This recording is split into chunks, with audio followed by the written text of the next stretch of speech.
Hello, everybody, and welcome to episode 11 of your replay analysis. This is the last one for this week. My voice is getting a little hoarse, but we'll get one more in. We got it. So this one was sent in by Nebo on Greymane. Nebo. Let me know if it's terrible, and I need to pronounce it one way or the other. I'm sorry. This is Gold Hero League, as you can see in chat right here. It's a Gold Hero League game. Going to be on the Greymane. Going to be looking over that. So as far as team comps go, I strongly prefer red team comp.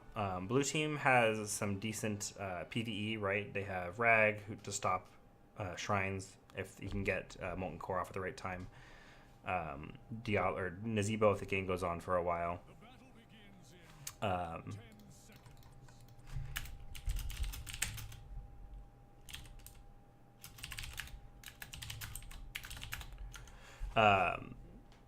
Nebo if the game goes on for a while. Kael'thas is decent for clearing shrines, but as far as that, they have like Ragnaros and Kael'thas for clearing shrines. Nebo is not great at it.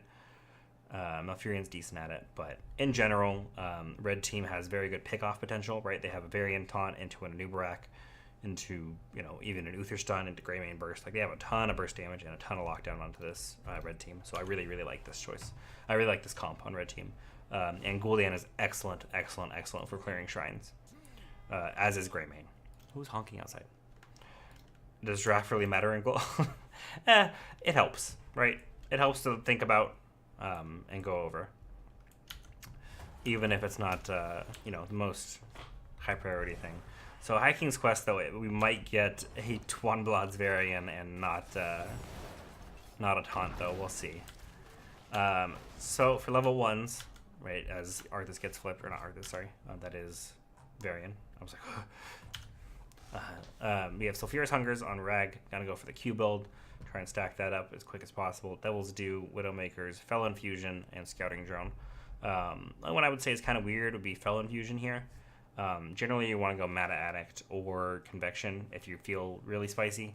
And assuming, I thought he would assume that he is feeling spicy and go Convection. But Mana Addict's a safe choice. Convection's a very ballsy choice.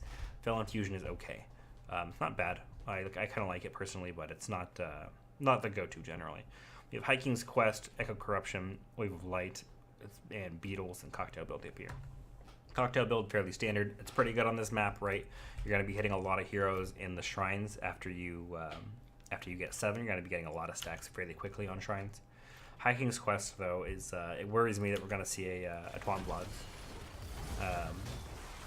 even though it's the best build in the game, clearly. I would have much preferred a taunt if he doesn't go for it, but we'll get to that later. Excellent couple of kills here. Good use of your burst, getting those kills. Varian staying alive for when he needed to. So this map is generally, you were summoned. Hi, Juice. You heard Twanblad's. This map is generally like a 1-4 map. You'll have one person go top lane, and then the other 4 rotate between mid and bot lane. Anubarak can't clear very well, so he's going to have a hard time down here. Just sitting down here by himself. But just Twanblad's, yes, buddy. Just keep that in mind in the future. See how fast you clear this lane? You have plenty of time to walk to bottom lane, clear this out, and get back mid before the next creeps hit. Just to keep it in mind for your future games.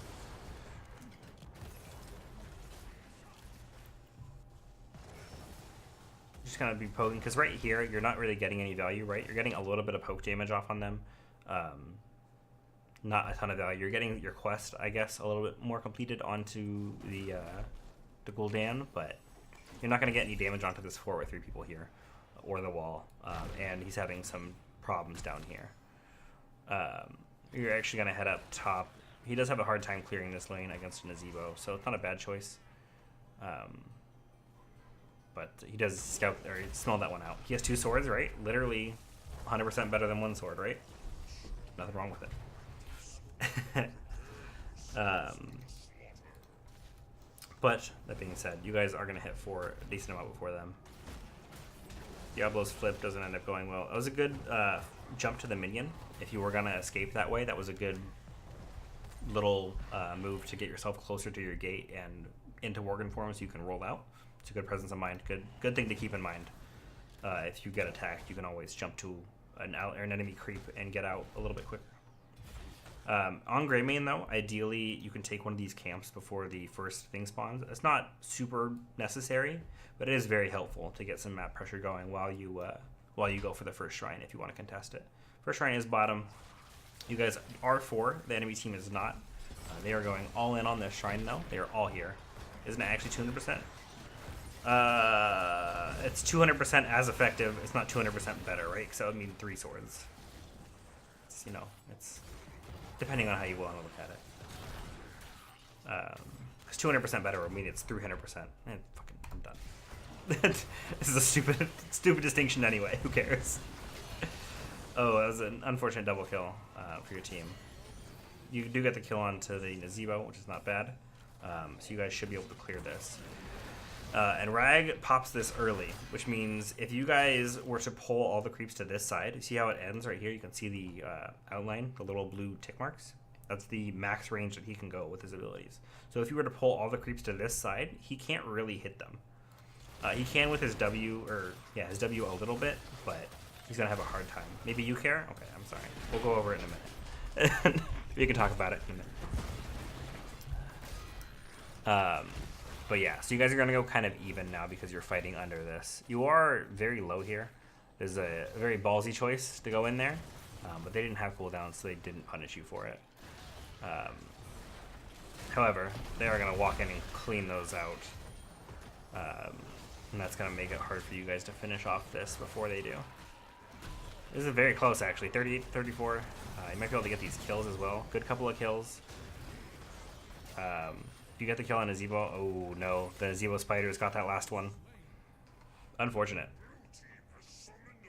That's a deep dive. At this point, you got slowed by the fort. You're not going to be able to get this kill unless he walks behind his gate, which he just did. That should not have worked. I'm going to point out that was very ballsy, to say the least. And you get the Malfurion on the way back, too. Whew. Woo lad, while the enemy team also backed to not push with their Punisher in the slightest. So that's some choices, right?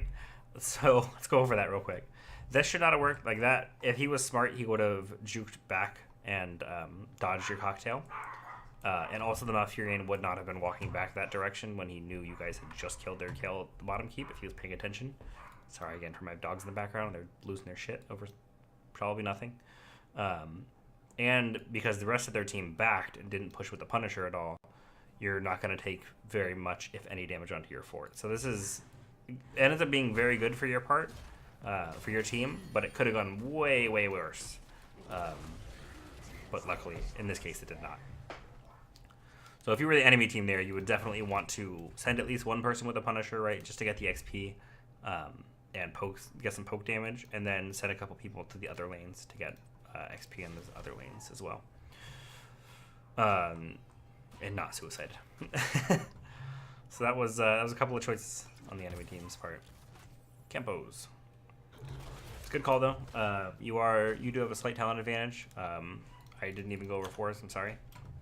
So your guys are busy fighting while you get 4.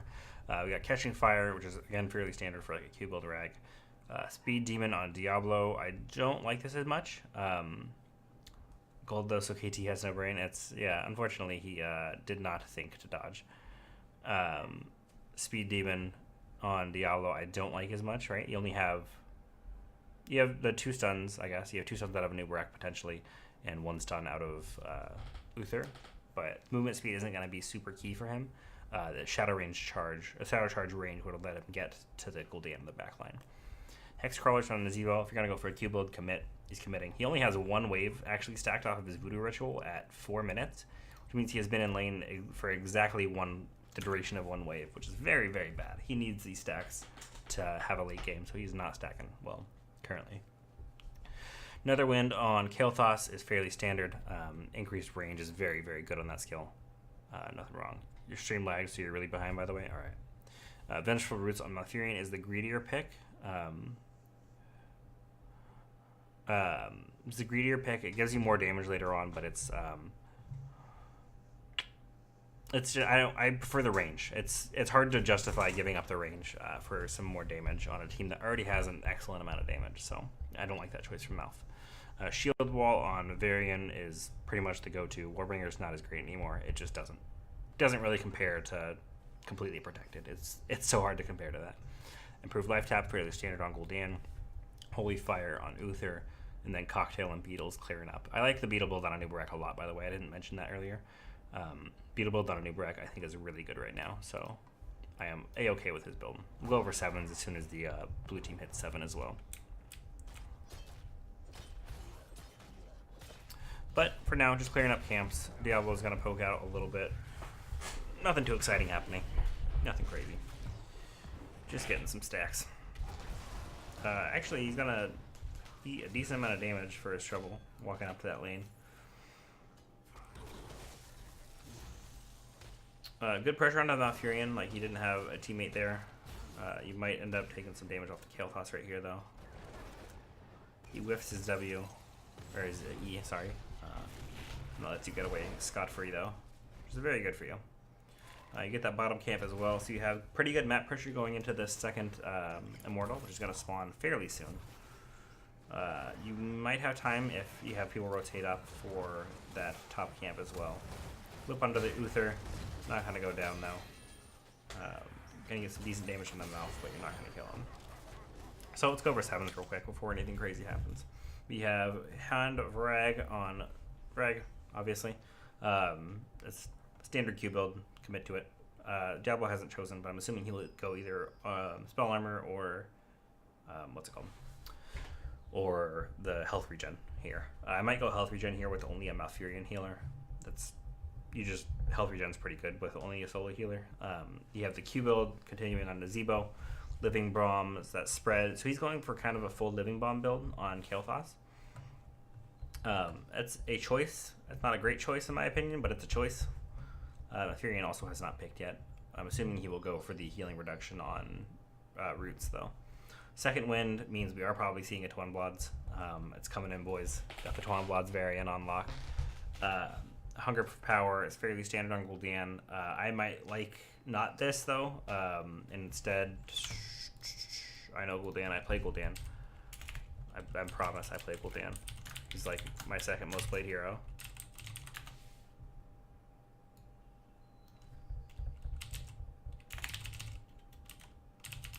I know this. It's okay. Shh. I'm not. What do I like? What do I like?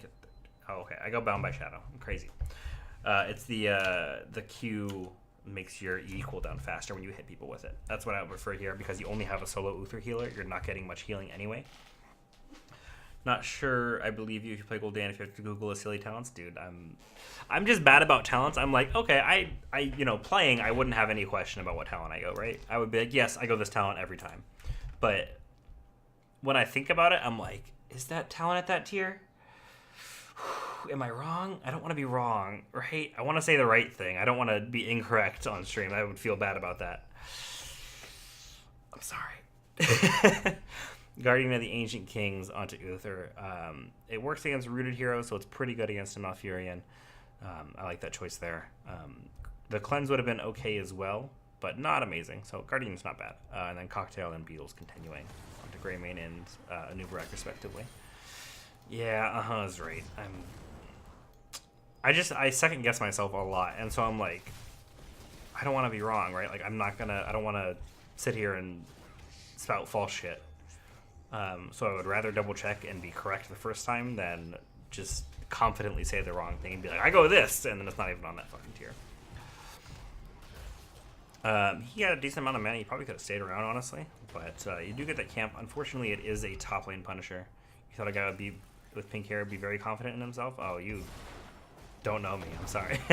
No, I am generally not a super confident person, but I try my best. The hair was actually a big self-confidence booster, but still, not 100% there all the time. We try.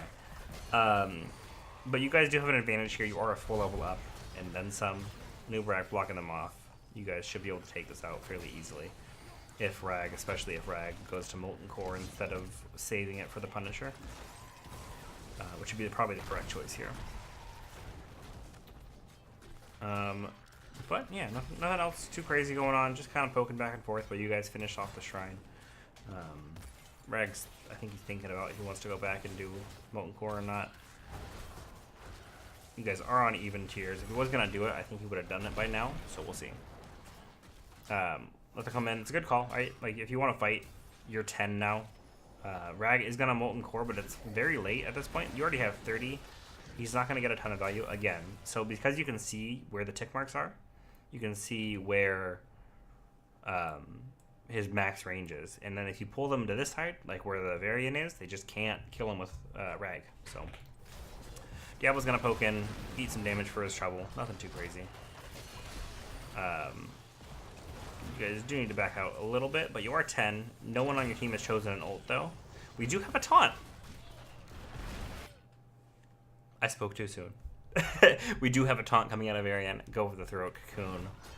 Pretty standard then. I very much assumed it was going to be a Tuan Blods from the rest of his talents. So that's quite the choice. Go for the throat is not bad against this team. They have a couple of squishy targets to finish off. Taunt, right? We also did get Sulfis and Strangling Vines, by the way. I did think those two were going to come in. Excellent Horrify from the Gul'dan. Kind of get the easy kill onto Ragnaros. And because they tried to fight this when they were down a heroic talent, they are just going to lose this miserably. And they're going to lose the fort easily. They're going to lose 2, maybe 3 kills here. You might actually be able to chase. Oh, yeah, you're going to get the kill. Ooh, maybe not. So close. So close. But you are going to get that fort easily. And a little bit more damage onto him. You might be able to finish him off as well. Everything goes well, but not quite. Gul'dan was still back there finishing off the fort. Nothing too crazy. Taunt Crayasm is great. I was fully expecting a Tuan Bloods out of him. Divine Shield on Uther as well. So fairly standard. He is going to die for his going up to there. Not quite, you say?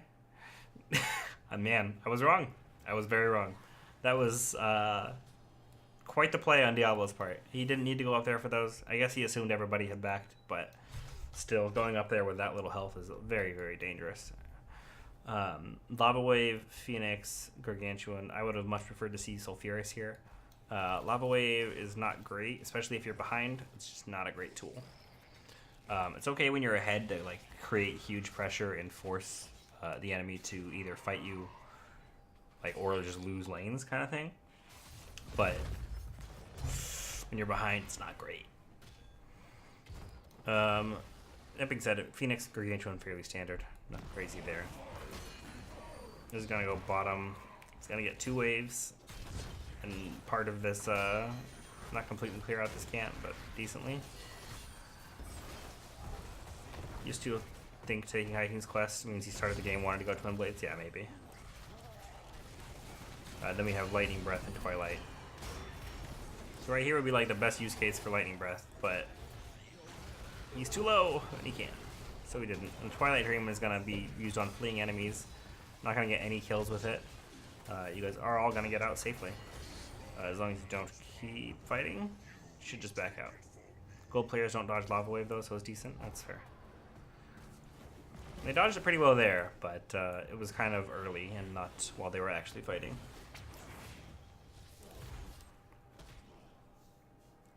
You got 13 talents on lock. You got Mortal Strike, Health Stone, Blessed Champion gives him basic attack heals, which I don't know about that as much, but you know. On the Prowl is very good onto Greymane. I might have preferred the Dark Flight and Disengage range, but on the Prowl is very good as well, especially because you're going to be having your W up a lot on Shrines.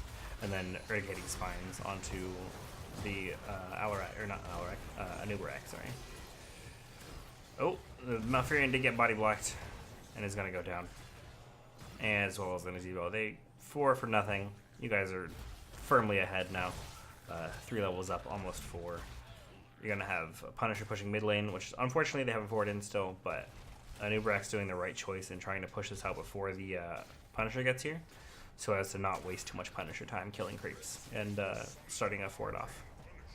This way it can go straight into the fort, and if it jumps anybody, you can just dive right in on them. There's going to be 1 dead Kael'thas, yep. There's a Good play. You can probably get the Diablo off of this too. I don't know if the Horrify was super necessary. You got to eat a whole lot of damage off of the Lava Wave, but you are all there, so you can kind of sustain up decently. Just getting kill after kill with this Punisher jumping on people, and they pulled it. Unfortunately, the jump was before the wall, so you're going to get this keep wall as well. Maybe even the keep, since they only have 2 heroes, and you can continue to dive. Yeah. You guys might be able to stay for the keep. It is very ballsy to stay for the keep. Yeah, okay. You guys are making the right choice and backing out. We have Banner Stormwind, gives movement speed, which is generally not the go-to. You generally go for the armor there, but movement speed's okay. It's not terrible in these fights against a pretty heavy melee. That was quite the quite the charge. Rampant Hellfire. If you're gonna go for an E at 1, you should probably go for the E at 16 to get that damage out. But you're just losing the AoE on the Q for Rampant Hellfire, which kind of hurts when you're in team fights trying to stack that as high as possible. Benediction on Uther is fairly standard as well. Eager Wolf is decent with on the prowl. I'm trying to think. You have Executioner at that tier as well, which would have been very good for your team, right? You have a Taunt, you have Anubarak stuns, you have Uther stuns. All of those might have been better reasons to go for Executioner rather than Eager Wolf. But Eager Wolf's not terrible. I like Eager Wolf myself. It's fun. It's fun to use. And then Beetle build continuing onto the Anubarak. Rag, sorry, I'm going to pause real quick just in case shit happens around the map and I'm not paying attention. We have Q build on Rag still, Fire Devil on Diablo, which again, I'm not a huge fan of. Devastating Charge is a very good talent. Please take it. Ice Block onto Nebo, Pyromaniac onto Kael'thas so we can spam out more Ws. Which is not a great idea against a team that can dive you this hard. Like, I understand the idea, right? There, you have 2.5 melee, maybe 3 if Uther's in the mix. So Living Bomb is going to get some decent value, but it's hard to justify going that over staying safe and getting like a mana addict at 1 when they can dive you this hard as a team. Life Seed on Malfurion as well for the extra regrowths to nearby heroes. Which is okay. It's not great, but I don't know. I don't play a ton of Malfurion, but I know that's not a great choice. You're going to wrap around by yourself. Actually, probably could have killed him since the Nebo backed off, but it was very ballsy anyway, so backing off is not a bad choice there. Gonna eat a lot of damage off this Lava Wave, but it doesn't matter because you get that kill, and you're still gonna get this fort. Maybe not with the camp dying in the background. Bottom is the last fort they have available, so unfortunately, if you get this, great pickup potential again from your team though. Excellent second use of the Go for the Throat as well to get the kill onto Malfurion. Just some more damage so you can jump into him. And an extra leap, right? Always good, always good. You guys are in a very demanding lead here at this point. You're almost 4 levels up. You're 3 levels, sorry. But you're still a tier up. They're going to have a very hard time trying to push in. Anubrax can just poke out this top lane. Diablo can't really kill him with Fire Devil at 13. He can try his best, but Anubrax can just kind of leave. You guys are firmly getting this in the bottom lane while you gank this guy on top. You're not going to be able to kill him, but get some good damage off. Rag is going to, again, Molten Core way too late. You guys are almost at 30, so if he's going to use Molten Core to try and contest this objective, he needs to do it before you guys hit like 30 skeletons on there. Nebo is going to go down, even though he has Ice Block. Still a very dead Nebo. Decent combo is going to get the kill onto Uther. It's not bad. But you guys still have the objective. And this is going to go straight at their keep. So they're still down a tier. You guys can still push this easily. Taunt is going to get that kill as well.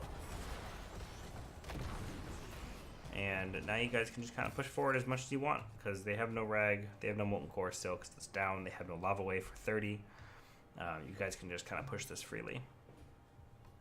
Anubarak choosing to take a camp, though, when you could be potentially ending the game is not a great choice on his part. So if your team has an objective with 2 heroes dead, pushing straight at their keep, go with the team. Don't take that camp. You don't need to. Jump onto there, and if you had a Nubarak, you could have actually totally killed that Kael'thas with a jump from a Nubarak. The map pressure you're going to get in mid is not really worth not having a 5th hero here. Especially one with so much CC. Go for the throat doesn't get the kill, unfortunately, so you're not going to get the reset, but you should be able to still easily get this kill onto Malfurion. Lava Wave goes down mid lane instead of bottom lane where your entire team is, so that's quite the choice. You guys should just back off and get this keep at this point. But they kill that pretty quick. You might actually... Excellent jump. Again, that was an excellent jump to the wall to get out. The Horrify went down onto Nebo, so he couldn't really kill you. Jumping to the wall ensured that you got out. That was a good play on your part. But you guys should probably be going for objectives a little bit more and chasing less kills, ideally. I mean, you still didn't have a Nubarak, but you definitely could have gotten that keep if you guys all focused it down. I know kills are shiny, but fortunately kills don't win games. They still have keeps up. If you had gotten a keep there, you could have pressured so hard on the rest of the map that they would have had trouble responding to it without popping Lava Wave, right? 16's on the enemy team. Cubed on Rag, still domination for Diablo. Spider Colony, Twin Spheres. Okay. Again, if you're gonna go for a W, like a Living Bomb kind of build on Kael'thas, Twin Spheres is the good choice here, but I don't know about that build as much on this team. Yeah, you guys, I mean, you guys probably could have had that keep if you guys were attacking it.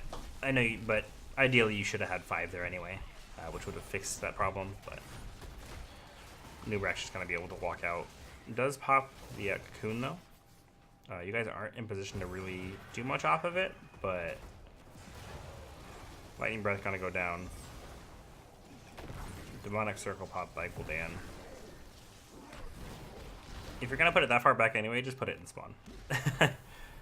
Molten Core is down though, and they're not 20 yet, so they don't have the Molten Core upgrade, so that means that they're not gonna have Molten Core for this next objective or for the next push. For 20s, you guys got Vigilance. That's an okay level 20 for Varian. I much prefer Demo Shout though, I think, which reduces the damage of enemy heroes nearby, which is always good. Demonic Circle on Gul'dan's okay. It's not a bad choice. I might have preferred the Horrify upgrade with this team though, because you have so much pick-off potential. The Horrify upgrade would have done pretty good work. Divine Protection gives extra armor to heroes already affected by Devotion. Not a terrible choice. Redemption's usually the go-to here, but this one's not bad as well. Hunter's Blunderbuss. It's pretty good to stay in human form. You can kite very well with these 2 talents and Hunter's Blunderbuss, as well as Cocktail, spamming that in and getting pretty good value out of the 20. And then staying near Cocoon allows you to extend the duration. I don't know if I like that one as much, but Rewind is insanely good on a Nubarak, just because he has so much CC built in that Rewind is so good. So I would never give up Rewind for any of his other upgrades, honestly. The Locust Swarm one is neat, but it's not gonna win you a game. He is gonna bait them into this fight though, and can probably just kill them. Yeah, you guys do. Kael'thas, Malfurion might go down the back line, not quite, but Izuo's definitely dead. You will eat a ton of damage from the Lava Wave though. If they had some more damage onto you, you would have gotten wiped by it, but luckily they couldn't do too much to you before that popped. Sorry, I keep smelling stuff from outside. Oh my god. It smells so good. Yeah, so you guys are going to get this this objective. You're pushing this down, which is probably a good choice. You can have a couple people, or at least just one on the shrine, while you push down for the keep. To make this go almost straight to core or straight to keep at the very least.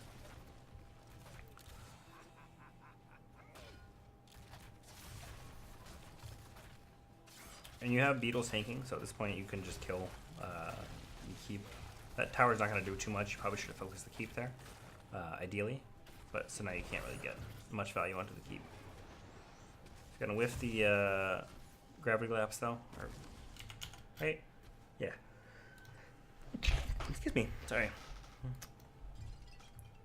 Not going to be able to get any of these kills on their way out, and they are going to have to fight down a heroic tier of upgrades straight into a Punisher as well. So this probably should just be GG for you guys. Considering the way this game's been going also, they just haven't had many answers for you. That's again, like, he doesn't need to be taking this camp. He could, you guys can win with this push. Taking the camp is not going to get you a lot of value. And now he's going to be late to the fight. He's also clearing mid. He should definitely just group up and push his 5. You have the 20 advantage. If you have all 5 heroes there, you pretty much guarantee win that fight. Especially with a Punisher backing you up. So I don't like this choice from Gul'dan. But you're going to get good pick off onto the Kael'thas. Jumping onto the Nalfurion after with the second go for the throat use. Diablo cancels his lightning breath, just decides he doesn't want to get full value out of it, and is gonna end up going down. Punisher slam again into another taunt, and that's gonna be GG. Assuming nothing catastrophic happens. Gul'dan's still pushing that mid lane. Still wants to get this keep value. There we go. He got it. But really, though, just push with the team. Let me give you more in the long run. Yeah, and that's going to be GG. Well played, in general. You played pretty well. Something you can do as Greymane on this map to improve, especially, is take camps almost whenever they're up. Greymane clears these camps extremely, extremely well. So that's it's always something good to do as Greymane on this map, is take camps as often as possible.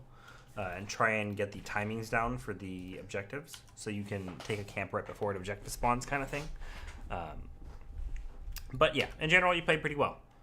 You were pretty good about using your second go for the throat use to jump onto the healer or any other backline hero as well.